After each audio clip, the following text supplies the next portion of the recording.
Welcome to Manila. Over 300 poker players from all over the world have come right here at their chance of winning the $1 million pot. And now, it's down to the final table. I'm your host, Alicia Lee, and this is the 2008 Asian Poker Tour.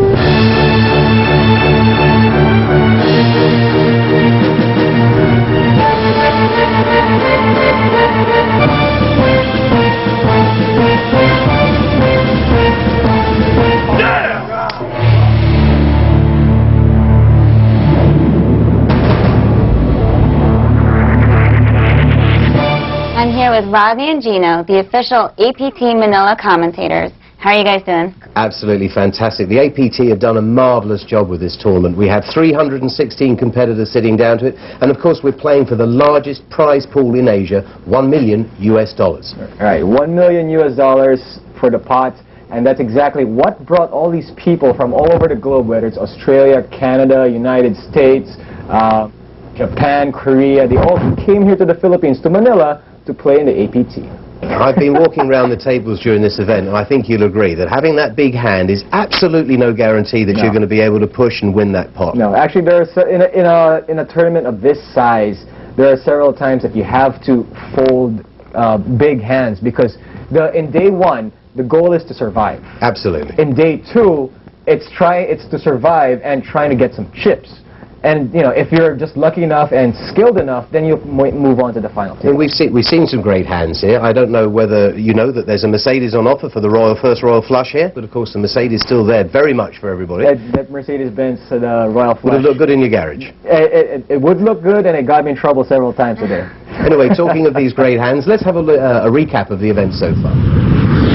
The Manila leg of the 2008 APT was destined to be a great success. A record number of 316 players turned up at Makati's elegant Dusitani Hotel for their chance at a share of the $1 million prize pool. Gino, there have been some familiar faces. That's right, Ronnie, with the likes of well-known WSOP bracelet winners Huck Seed, Brad Doherty, and Quinn Doe. Well-known female poker player Evelyn Ng, Australian champs David Saab and Ali Khalil, and even the first Filipino to have won prize money at the WSOP, Neil Arce. Yes, but they weren't all professionals at the tables. There are a lot of relatively new players to the game who are taking full advantage of beginner's luck.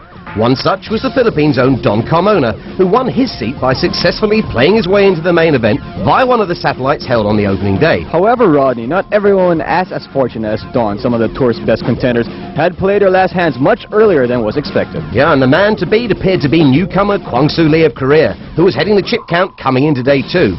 Fellow Korean Chris Rowe was also gaining himself a respectable chip stack, as was Jin Man-yun.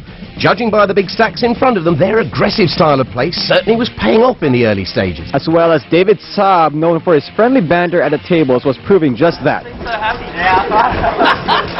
While upping his game and raking in the chips. Also, Gerasimus Deres of Sweden looked quite comfortably positioned, as did Quinn Doe of the USA. Also from the States, Philip Mitchell came very close to driving away that brand new Mercedes, getting one of the rarest of hands, a straight flush. Japan's Satoru Ishii was certainly one to watch and was loudly and enthusiastically supported by his fans on the South Line. On the flip side, Michele Ferrari of Italy was adopting a silent but deadly approach to the game, quietly taking out his opponents and tripling up on one occasion. As for the locals, Brian Jeff Sombrero was doing very nicely for himself, even taking the chip lead at one stage in the tournament. Reynaldo Concepcion was also looking strong, leading the chip count at his table with another Filipino, Terry Gonzaga, chipping up quite nicely, especially considering this was his first live event. The games were getting on quite smoothly, but it seemed that the tension was very much in the air, causing some of the players to taunt, tease, and on one occasion, bicker. Nonetheless, the room was buzzing with excitement as each player anxiously awaited their own fate as each hand played out. And so after a grueling 3-day battle with 316 of the world's best poker players, it has come down to 9. So, Gino, whose poker face will rule? Whose strategy will prevail? Who will take home the lion's share of the biggest prize pot in all of Asia? The race has officially begun. The time has come to find out who will be hailed as the first 2008 Asian Poker Tour champion.